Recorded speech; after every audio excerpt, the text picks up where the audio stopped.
কিরে রায়হান, তুই টাকা নিবি না খাবার নিবি? না ভাই, আমার খাবার লাগবে না, আমি টাকা নেব। কিরে মইনুল, তুই কোনটা নিবি? খাবার নিবি না টাকা নিবি? টাকা না খাবার নেব? আমার তো টাকাটাই মেলা জরুরি ছিল। এই টাকাটা আমি কিছুতেই নেব না, টাকাটা রাহুল নিক।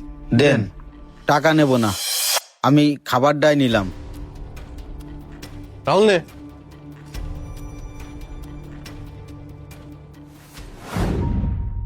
কি রে মইনুল, তুই টাকা না নিয়ে খাবার নিলি? 1000 টাকা দিয়ে তো এরকম কয়েক প্যাকেট বিরিয়ানি তুই কিনতে পারতি।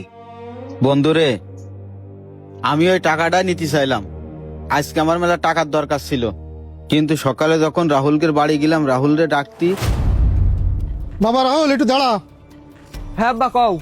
ওই আব্বার তো ওষুধ শেষ হয়ে গেছে, আসার সময় ওষুধগুলো একটু নিয়ে আসিস কেন? আচ্ছা ঠিক আছে, নিয়ে আসবানে। এই জন্যই আমি টাকাটা নিইনি। আমি মনে করেছি ওই টাকাটা আমার থেকেও রাহুলেরই বেশি দরকার। আরে ভাই, এত দয়ালু হলি চলবে? নিজের টাকা আর একজনের দিয়ে দিচ্ছিস। সমস্যা নেই, এই খাবার তো পাইছি, এতেই আমার চলবে। এই দুনিয়ায় কেউ কারণ না, তুই একবার বিপদে পড়ে দেখ, ও তোর পাশে দাঁড়ায় কিনা। বন্ধুরে, ও আমার বিপদে পাশে দাঁড়াবে কি না দাঁড়াবে এইসব ভাইবে ওই টাকাটা আমি ওরে দিইনি। আমার কাছে তখন তো এটা ভালো মনে হয়েছে, আমি ওইটাই করেছি। আর সমস্যা নেই, 1000 টাকাই তো, এ তো আর আহামরি কিছু না। জমিদার হয়ে গেছে। 1000 টাকা কিছু না, এই 1000 টাকার জন্যই সারাদিন ওই রোদি পিঠে কাজ করিস। আচ্ছা বাদ দে দিনি, তোর চিন্তা ভাবনার সাথে আমার চিন্তা ভাবনা মেলবে না। চিন্তা ভাবনা মিললি তো হইতোই। যা, ওই ওতে তোরে ভাত দেছে, ওই যে খাইকে যা, আমি হোটেলে যাই টাকা দিয়ে ভালো মন্দ খাইয়ে আসি।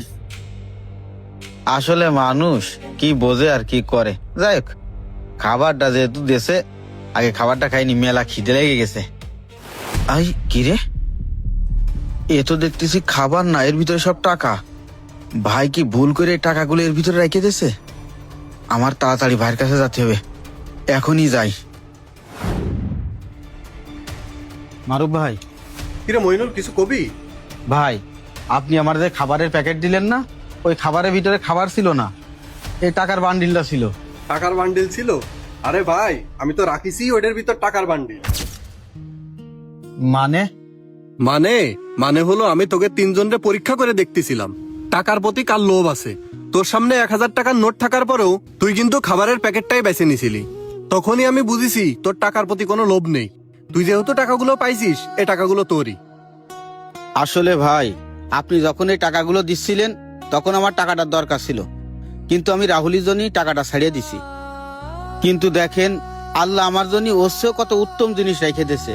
আসলে আমাকে চোখের সামনেতে যদি কোনো কিছু হারাই যায়, আমরা মন খারাপ করি, আমরা মেলা কষ্ট পাই, মনে করি আমাকে সবকিছুই হারাই গেছে। আসলে এর চেয়ে কত উত্তম জিনিস আমাদের জন্য অপেক্ষা করে আমাদের ওই আল্লাহ। এর চেয়েও কত ভালো জিনিস আমাদের জন্য রেখে দিয়েছে। এইটা যদি আমরা জানতাম, এইটা যদি আমরা বুঝতে পারতাম, তাহলে আমরা কেউ মন খারাপ করতাম না। জেডের প্রমাণ আজকে আমি পাইছি, আমরা প্রত্যেকটা মানুষই খুশি হতাম। আসলে ভাই, আপনারে মেলা ধন্যবাদ। এই টাকাটা আমার মেলা কাজে আসবে, এই টাকাটা আমার মেলা দরকার ছিল। আরে তুই আমারও ধন্যবাদ দিচ্ছিস কেন? তুই তো নিছিলি সবচেয়ে কম দামি জিনিসটা, কিন্তু তোর ভাগ্যে সবচেয়ে ভালো জিনিসটা পাইতে গেছে। এইটাই চিরন্তন সত্যি কথা, ভাগ্য নির্ধারিত।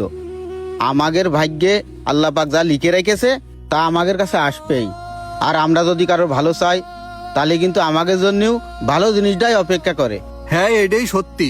তুই এই টাকাগুলো পাইছিস শুধু তোর মানবিকতার জন্য, আর এই মানবিকতা সারা জীবন ধরে রাখিস।